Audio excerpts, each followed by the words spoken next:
कल आज जो हमारा पीसी जो है, कल के जो पीसी हुआ है सनफोर्ड में और जो एलिगेशन लगाया गया है उस पर हमारी बहन हमेशा अपना बात रखेगी।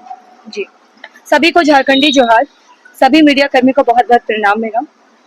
मैं आज ये प्रेस कॉन्फ्रेंस इसलिए रखना उचित समझी क्योंकि कल जो सैमफोर्ड अस्पताल के प्रबंधक के द्वारा मेरे पे जो एलिगेशंस लगाए गए हैं कि मैं दबंगी करने आ गई, मैंने झूठे आरोप लगाए, मैं किसी पार्टी से हूँ, मैं पैसे लेके आई हूँ, बहुत तरह के मामला जो मेरे पे मुझे पता चला, तो मैं बस उन सभी चीजों का जवाब देने के लिए आई हूँ। सबसे पहली बात कि 16 तारीख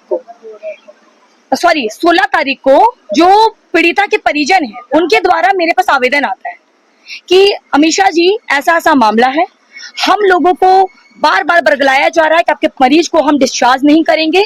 और सबसे बड़ी बात कि जो सरोज देवी है, जो मरीज वहां एडमिट है, उनके पति का सबसे बड़ा आरोप लगा कि जब से हम सैमफोर्ड आए हैं तब से एक भी दवाई नहीं चला है। सबसे पॉइंट टू बी नोटेड, ये होना चाहिए सर। दूसरा बात ये है कि इनका कहना है कि कभी भी हम लोगों को ये नहीं बताया गया गांधीनगर अस्पताल से निकालने के बाद कि हम लोग सैमफोर्ड जा रहे हैं, सैमफोर्ड जा रहे हैं, ये बताया ही नहीं गया। तो ये उनके जो परिजन है उन्होंने जब बोला कि सैमफोर्ड अस्पताल हम आ गए तो क्यों आए, ये तो बड़ा अस्पताल है, यहाँ तो पहले नाला था, यहाँ पे तो पहले जंगल था, ये मतलब इनको नहीं ज्ञात था कि यहाँ पे इतना बड़ा अस्पताल भी है। तो इन्होंने बोला कि नहीं, हम यहाँ पे नहीं, मेरी औकात नहीं है अभी इलाज कराने की। बोले कुछ नहीं है, गांधीनगर अस्पताल से डायरेक्ट सैमफोर्ड रेफर किया गया। ये बात भी परिजनों को नहीं पता है, इस बात को भी नोट किया जाए जनता वासियों कि बिना बताए, परिजन को बिना बताए, बिना सूचित किए हुए गांधीनगर अस्पताल से सैमफोर्ड भेजा गया। ये सबसे पहला क्राइम यहाँ है। दूसरा क्राइम, इनको कहा गया कि हम सब अच्छे से इलाज करेंगे, 24 से 48 घंटे तक कोई भी डॉक्टर नहीं आया।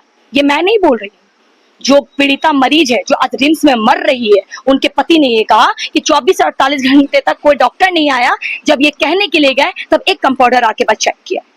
उसके बाद पता चला, इनके परिजन के द्वारा मुझे ये ज्ञात हुआ कि उस महिला को एक भी मेडिसिन नहीं पड़ा है। ये जब वहां गए रूम में, बोली तो मेडिसिन ही नहीं है। तो वो बोले कि तब यहाँ कुछ इलाज नहीं हो रहा, हमको रिम्स भेज दीजिए। नहीं नहीं नहीं, सब इलाज हो रहा है। बोले यार, मेडिसिन नहीं है, ना पानी का जो सेट होता है वो भी नहीं है, ना कोई इंजेक्शन है, कुछ नहीं है। तो इन्होंने कहा कि ठीक है, हम लोग वेट कर लेते हैं, अगर ये बोल रहे हैं तो वेट करते हैं, 6-7 दिन वेट करेंगे हम लोग। तो ये क्या किए कि 1 सप्ताह तक वेट किए कि चलो मेरी जो पत्नी है वो ठीक हो जाए। 1 हफ्ता बीता, जब मामला बिगड़ने लगा तब ये लोग डिस्चार्ज के लिए बोले कि अरे यार इलाज नहीं हो रहा है, पैसे पे पैसे बना रहे। मानती हूँ मैं, मेडिक्लेम है, सीसीएल कर्मी रिटायर्ड सीसीएल कर्मी की पत्नी थी, मानती हूँ इस बात को। लेकिन सबसे बड़ी बात है कि ये सब चीजों में भी तो आवाज उठाना चाहिए कि मेडिक्लेम आप झूठ मूठ का क्यों कर रहे हैं। आप ना पानी चढ़ा रहे हैं, आप ना इंजेक्शन दे रहे हैं, आप ना कोई दवाई चढ़ा रहे हैं, बस एक पैरासीटामोल दे रहे हैं, 8 लाख का 2 लाख का बिल बना रहे हैं, फिर बोलते 12 लाख एस्टिमेट हम दे दिए हैं। तो ये तो गलत है। अगर कोई दवाई चढ़ाएंगे तभी तो आप एस्टिमेट दे पाएंगे। तो इसीलिए उनके परिजन के द्वारा मेरे पास ये आवेदन आया कि देखिए अमीषा जी, इतना सारा गंभीर मामला है, जब ये मामला हम लोगों से नहीं हो पाया, मैं बहुत और भी जगह गया तो लोगों ने कहा, परिजन को कहा कि बड़े अस्पताल है, बड़े बड़े लोगों का हाथ है इसमें, हम लोग गरीब का कुछ नहीं है, आराम से बीवी को ले जाइए, जी तो जी, मरी तो मरी। लेकिन सबसे बड़ा मुद्दा ये है कि उनको डिस्चार्ज नहीं मिल रहा था। तो मैं बस वही 17 तारीख को आरोप कर लगाया गया मेरे पे कि हम 40 महिलाओं को, 40 लोगों को लेके आए थे।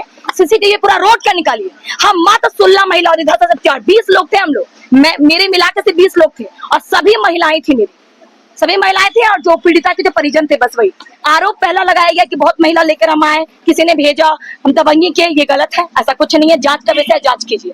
दूसरी बात है, ये कहा गया कि अंदर में मैंने मार शुरू किया, मैंने हाथापाई शुरू किया। मैं बस इतना बोलती हूँ सर सभी लोगों से कि अगर मैं गलत हूँ तो सजा मुझे मिलेगी, लेकिन मैं गलत नहीं हूँ तो मैं क्यों डरूंगी। अंदर का सीसीटीवी फुटेज लाया जाए। मेरा पुलिस प्रशासन से भी अनुरोध है कि निष्पक्ष होकर जांच किया जाए। अगर जहां भी सहयोग की जरूरत होगी वहां अमीषा प्रसाद खड़ी मिलेगी। मैं कोई भगौड़ी नहीं हूँ जो भागने वाली हूँ। और हाँ, मेरे पास पॉलिटिकल प्रेशर भी आ रहे हैं, मेरे पास रैंडमली कॉल भी आ रहे हैं, मेरे पास धमकियां भी आ रही है कि मुद्दा हटा लो, इतना पैसा ले लो, मरवा दिए जाओगे, एक लड़की हो 22-23 साल की लड़की, क्या उखाड़ लोगी, ऐसे भी कॉल सारे मेरे पास। किसके द्वारा थाना भी गए थे उसके बाद शायद आप लोग कहाँ पे थाना भी गए थे? जी हम लोग, हाँ जी, हम लोग थाना गए थे। और जब थाना गए 17 तारीख, जब इतना बड़ा आंदोलन हुआ, एक और बात झूठ बोला गया था कि 3 बजे से 7 बजे तक हम लोग आंदोलन किए, जबकि हम लोग 3 बजे पहुंचे ही थे वहाँ, ये भी रिकॉर्डेड। 3:30 बजे 4 बजे से शुरू हुआ होगा, मोस्टली 3:30 बजे खत्म हो गया था 2 घंटे में, क्योंकि 7-8 बजे तक हम लोग थाना में थे। 7 बजे के बाद हम थाना में थे। एक और बात सर, जब हम लोग थाना गए तो थाना में बहुत लंबा, मैंने कभी ऐसा कुछ किया नहीं था, तो मैं जब गई तो बहुत लंबा प्रोसेस बताने लगे, ये करो, इंजरी कराओ। मेरी महिलाओं का चोट लगा है, मेरी महिलाओं का पेट में चोट लगा है, तो उन्हें इंजरी वगैरह बनवा रहे थे। उसका उन्होंने कहा कि डायरेक्ट अस्पताल से इंजरी आपको नहीं बनवाना है, सरकारी अस्पताल से बनेगा, जो हम लिख के देंगे। वहां बैठे रहे, वहां पे हमारे जो भैया है आकाश भैया जी ने एक लाइव चलाया, और टाइम कितना हो रहा था, 8:30-9 बज रहा होगा उसी लमसम में। तो उन्होंने कहा एफआईआर जो नंबर है अभी आप लोग को नहीं मिलेगा, आप लोग 10:30 बजे आइएगा, तब तक इंजरी करा लीजिए। रात भर इंजरी कराने लग गया, क्योंकि 13 महिलाओं का इंजरी होना था। रात भर लग गया। सुबह में हम लोग को 8 बजे एफआईआर जो केस नंबर है वो मिला। केस नंबर मिलने के बाद सर मैं बोलना चाहूंगी, केस नंबर मिलने के बाद जब मैंने वो पेपर चेक किया तो मेरा एफआईआर हुआ है 9 बज के कुछ मिनट में। मैं मौजूद थी मैं। और प्रशासन के बाद अस्पताल के एक सफाई कर्मी के द्वारा जो मेरे पे केस किया गया है, झूठा मुकदमा, ST/SC का, ST जाति सूचक बना के मैंने छेड़छाड़ किया है, उसका सूचक बना के मैंने उनको बहुत मारा है। 9 धाराएं लगी हैं हमारे पे ST/SC के नाम पे। अब वो जो केस रजिस्टर्ड हुआ है, ये भी सोचने वाली बात है कि मैं थाना में मौजूद थी, 8:30 बजे केस कैसे रजिस्टर हो सकता है। पुलिस प्रशासन से भी मैं बोलूंगी उसका भी CCTV दिया जाए। सैमफोर्ड से ये कहना है मेरा कि जब उनके प्रबंधन का कहना है कि उनके साथ मिसबिहेव किया गया अमीषा जी के द्वारा और इनके टीम के द्वारा और इनके संगठन के द्वारा, तो वो सफाई कर्मी से इनके ऊपर केस क्यों करवा रहे हैं? प्रबंधन क्यों नहीं केस कर रहा है? जो कि ST/SC मुकदमे, तो ST/SC के अंदर इन्होंने मुकदमा किया, इनकी 10-12 महिलाएं तो इनकी खुद ST/SC थी, तो ये कैसे जाति सूचक शब्द का इस्तेमाल कर सकती है? जिनको ये साथ लेकर चल रही है, क्या उनके साथ ये मतलब ऐसा कर सकती है अन्याय? और हर कुछ अंदर से लेके बाहर तक और बाहर से लेके अंदर तक सबका CCTV फुटेज है। क्यों फुटेज नहीं दिखाया जा रहा है? कौन मारा है, किस तरीका से मारा है, कितना बदतर व्यवहार किया गया है। हम कहते हैं, आप लोग भी स्वास्थ्य केंद्र जाते हैं, हॉस्पिटल जाते हैं, हॉस्पिटल में बाउंसर का कल्चर मैंने ये पहली बार सुना है। हॉस्पिटल में डिस्को है जो बाउंसर रखे हैं, मुझे ये बाउंसर का कल्चर समझ में नहीं आया। उसके बाद अपने कानून के हिसाब से पुलिस भी, महिला पुलिस छू सकती है महिला कर्मी को, लेकिन यहाँ पुरुष बाउंसर लात से, हाथ से झोंटा पकड़ के मार रहे हैं। मतलब ये कहाँ तक मतलब न्याय संगत है? प्रशासन के द्वारा भी प्रशासन भी वहां पे थी और मतलब उनके सामने भी जिस कदर मारा गया, ये गिर गई थी, इनके ऊपर लात रख के मारा गया है। तो ये सब बातों को समझना होगा कि सैनफोर्ड हॉस्पिटल में क्या चल रहा है, क्या गुंडई चल रहा है। तो अगर उस समय प्रशासन थी वहां पर तो उनके द्वारा कोई एक्शन नहीं लिया गया? नहीं, बिल्कुल वो आप वीडियो में देख सकते हैं। अभी हम मैं बताना चाहूंगी, वहाँ के सदर थाना प्रभारी जी है ना, वो मौजूद थे। जब इतने सारे हंगामा होने लगा तो मुझे लगा पुलिस आ गया, तो मुझे लगा हम लोगों को प्रोटेक्शन मिलेगा, क्योंकि हम लोग जनता है। तो हम लोग आए, तो मैं वहाँ पे बहुत प्यार से बोली। वो बोले कि क्या मैटर है, तो मैं वहाँ गई, बोले अंकल ऐसा ऐसा बात है। मैंने अंकल बोल के बोला कि अंकल नहीं, क्या कर रही हो आप लोग? और उनका फेस कभी उधर नहीं गया, वो अस्पताल के अंदर घुसे ही नहीं। वो सीधा हम लोग को डांट रहे हैं। एक महिला इंस्पेक्टर लेके आए, वो सीधा बोलती है, छोटा पैक बड़ा धमाका बनी है तुम, अभी तेरे में देखो, तुम अभी जेल में चक्की पीसोगी। ऐसे ऐसे करके हमारी महिलाओं का मुझे डराया जा रहा है। लेकिन मैं बस एक बात ही आपको बोलूंगी कि जितने भी वहां पे पुलिसकर्मी मौजूद थे, वो बस अंधे बनकर खड़े थे। मैं ये एकदम ओपनली बोलूंगी, वीडियो में आप लोग देख सकते हैं, वायरल वीडियो चल रहा है। उन लोग के सामने हमें मारा गया, उन लोग के सामने हमें घसीटा गया, उन लोग के सामने जलील किया गया, लेकिन एक भी पुलिस प्रशासन ने, एक बात बताइए, बहुत अच्छे जो ऑफिसर होते हैं ना, SP sir, DIG sir, DSP sir, एक बार चिल्ला देंगे तो लगेगा कि नहीं, अब कोई कुछ नहीं कर सकता। एक वीडियो वायरल चल रहा है सर, अभी पुलिस वही खड़ी है, पीछे सफाई कर्मी स्टाफ जो है सैमफोर्ड का हंस रहे हैं, ऐसे ऐसे कर रहे हैं, देखिए आप वीडियो में, और हंस के प्लानिंग बना के मेरा ऐसे पकड़ के मुझे नीचे किया गया। और उसी दौरान एक महिला पुलिस है, वो एक महिला पुलिस है जो हमारी जो महिला है उनका ऐसे करके बाल करके भी ऐसे की हुई।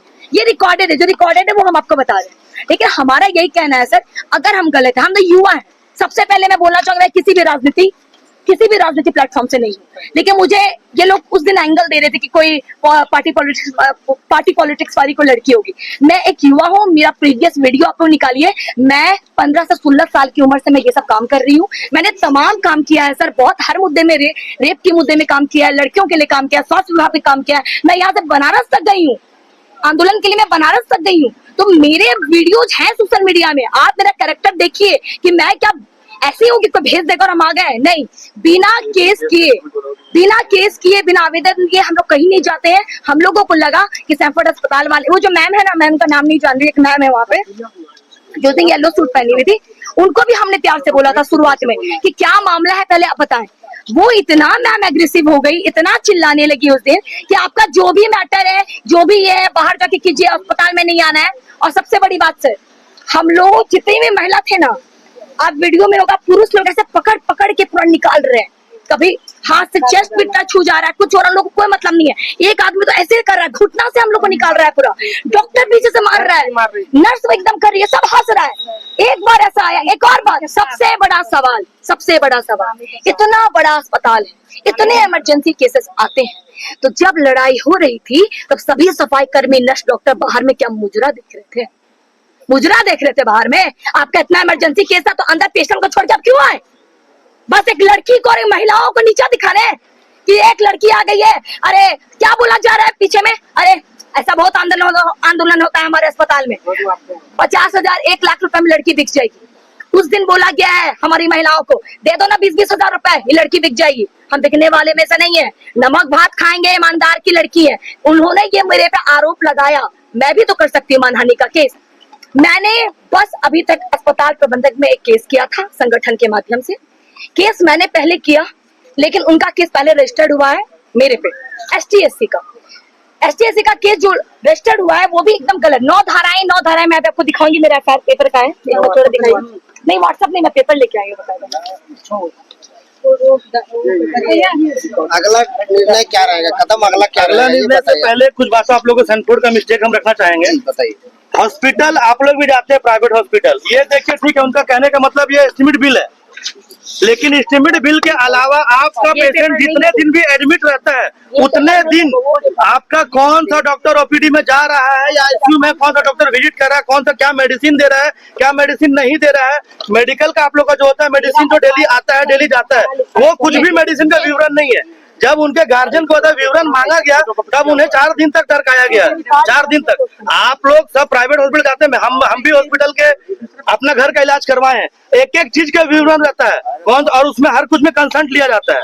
आप देखिए कि इस बिल को आनंद फानंद में पकड़ा दिया गया है, इस बिल के अलावा कोई बिल नहीं है, कौन सा मेडिसिन चला नहीं चला, क्या इंजेक्शन चला नहीं चला, क्या बीमारी नहीं बीमारी। उन्होंने एक क्रॉस कॉन्फ्रेंस किया और उसमें बोल दिया कि ये पाया गया, ऐसे पाया गया, किडनी डिटोरेट होने लगा, बॉडी डिटोरेट होने लगा।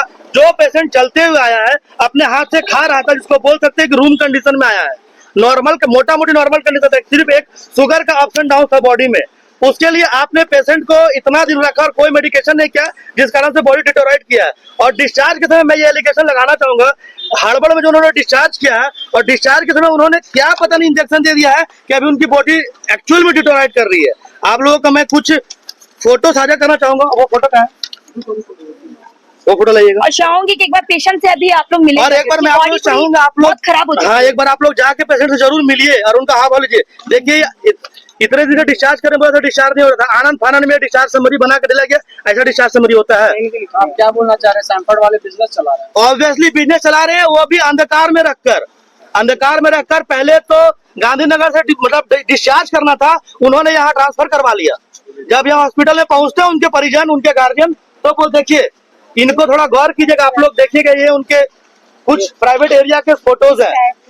अभी जो प्रॉब्लम हो गया, आप देखिए किस तरीके से उनका बॉडी डिटोरेट कर रहा है, मतलब क्या इंजेक्शन इन लोगों ने दिया है, क्या मेडिकेशन अंत में चला दिया, इसका कुछ विवरण भी नहीं है, और बॉडी अचानक के डिटोरेट करना चालू किया। ये रिम से न्यूज हमें आया है, क्योंकि ये बहुत गलत हो रहा है आम जनता के साथ, गरीबों के साथ, ये पैसा लूटने का कार्य किया जा रहा है। आप लोग को कहीं पैसा दे दिया जाएगा किसी संगठन को बुला करके, तो क्या करेंगे उसमें? कभी भी एक साक्ष्य मिल जाए कि हम शांत हो जाए या पैसा मिल गया होगा, एक साक्ष्य मिल जाएगा तो हम खुद से, आप लोग जो बोलिएगा वो सजा खुद से कबूल करने को रेडी है। नाम बताइए। आकाश सिंह।